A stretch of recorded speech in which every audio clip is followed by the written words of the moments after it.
Okay guys, pag dito kayo sa Marikina, naghahanap ng mga comfort food, mga good eats, may isa akong marirekomendang restaurant sa inyo, no? So, balik lang tayo sa pag-food review natin at pag-feature natin mga masasarap na kainan dito sa Marikina. These are hometown, so kabisado na namin na Marikina, no? So, isa sa mga pinaka-paboritong restaurants namin to go to pag naghahanap kami ng mga, pag medyo maulan, ganyan, itong SDS, Kisha Restaurant.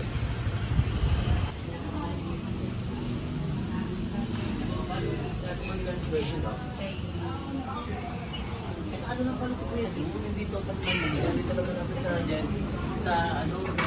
Thank you.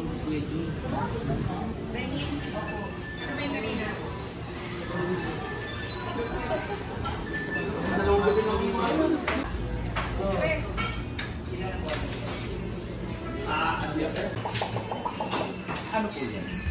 Ano ba masarap kainin dito? Sawa-sawa na ako sa chicken eh. Yung pork chop, okay yan.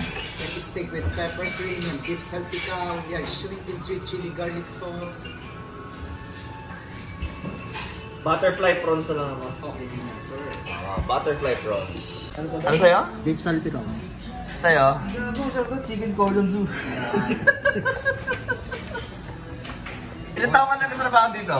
13. Diba? Simula pa nagsimula to, siya na yun eh. Oo, siya na yun. Yung Petra Zero. Dati may maganda dito yung bartender nila eh. Si Eva. Wala na eh. Asa na siya? Nag-asawa na, sir? Sino ang pangasawa niya? Yung waiter din dati? Hindi. Diba? So, din talaga. Okay guys, so Kisha Restaurant here sa likod ng SDS Hospital. Kung taga Marikina ka, alam mo to. Imposibleng hindi. College pa lang ako, makain na ako dito. Solid talaga, hindi nagbago yung luto nila. Nadagdagan naman yung mga food sa menu nila. Sobrang budget friendly naman. At the same time, sobrang solid.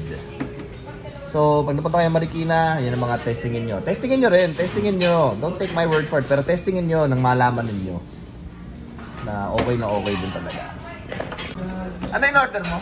Chicken tetrasini. Di ko alam eh. Ano yun? Search ko na lang. Ano yung tetrasini? Pasta! Pasta daw eh. Wala mo okay yan. Binibenta nyo, sir? Cordon bleu. Parang breakfast. Ano yata yan? Don't know eh. Kasi tumisaw. May mangga oh. Ang ina, di masarap. Sinin mo to.